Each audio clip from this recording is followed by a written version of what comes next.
So let's get right to it. That super expensive $1,200 phone in your pocket, it's lying to you. Flat out, it's telling you a story about the world that just isn't true. And you know what the craziest part is? You might actually prefer the lie. Because here's the brutal, honest truth. Your phone isn't really taking photos anymore, not in the traditional sense. These things are computational monsters, okay? They capture a ton of light data and then generate what's basically an AI painting of what the phone thinks the scene is supposed to look like. And let me tell you, Apple and Samsung have two very, very different ideas of what that painting should be. So in one corner, you've got the Apple Defender. They're all about that polished, cinematic, better than reality look.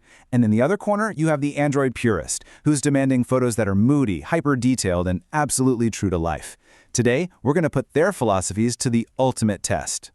So here's our fight card for today. We're going to kick things off with the battle over color. Then we're jumping into the massive video showdown, and we'll finish up with the great zoom deception before we deliver the final verdict. You ready? Let's get into it. First up, round one, the color war. Now this is where these two philosophies just collide head-on. The big question is, are you getting a photo that's polished and ready for Instagram, or are you getting one that's actually true to the moment you tried to capture? Okay, so the Apple Defender's argument goes something like this. The iPhone's processing is exactly what people want. It gives you this warm, inviting, super flattering look, right? It's a consistent vibe that makes you and the world around you look just a little bit better, a little more polished. The goal isn't just reality, it's an idealized reality. But hold on, because the Android purist immediately fires back, basically calling that whole idealized look totally fake. They argue that Apple's processing constantly butchers skin tones, pushing them into this weird, unnatural yellow or orange zone. For them, Samsung's cooler, moodier, more neutral style is just a much more honest and accurate picture of the world. And when we break it all down, you can really see the two different game plans. The iPhone leans warm, poppy, and really evenly lit. Samsung, on the other hand, goes for cooler, higher contrast, and more natural-looking tones. Look, neither one is correct. They're just artistic choices. The real question is, which art director do you prefer? All right, let's move on to round two, the video showdown. Now for years, and I mean years, Apple has been the undisputed king of mobile video. But is that still the case?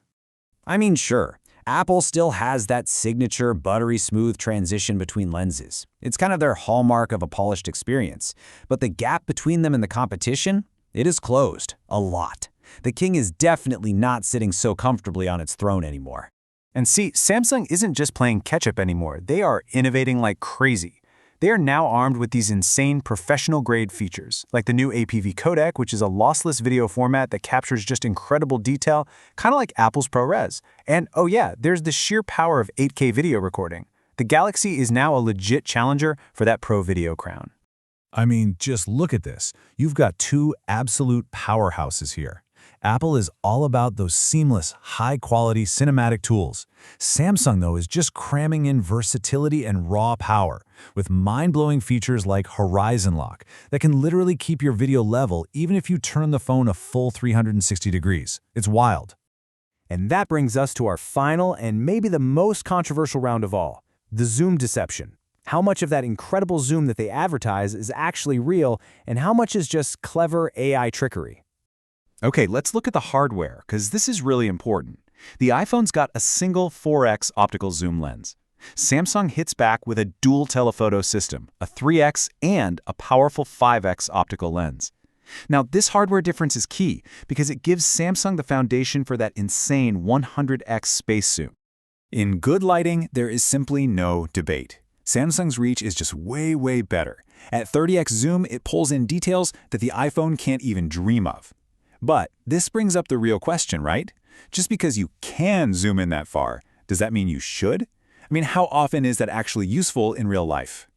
And here it is. Here's the deception. The moment you get into low light, the tables completely turn. The iPhone's more conservative zoom actually gives you a cleaner, more readable image. Samsung's system, though, is pushing its limits so hard that it has to rely on AI to fill in the blanks. And sometimes that creates an image that just looks artificial and, well, fake. It's trying to paint a picture of something it can't truly see. So, after 3 intense rounds, we finally arrive at the verdict. But you know what? There's no single winner here. There are just two different lies, two competing ideas about how a camera should see the world. And the only thing left to do is for you to choose yours. First, you've got the Apple lie, and this is the lie of a perfectly curated reality. It's a world that is always perfectly lit, perfectly warm, just perfectly cinematic. It's a gorgeous interpretation of reality, yeah, but it's designed to be polished and pleasing right out of the camera. It's basically reality, but directed by a Hollywood cinematographer. And then you have the Samsung lie. This is the lie of an enhanced reality.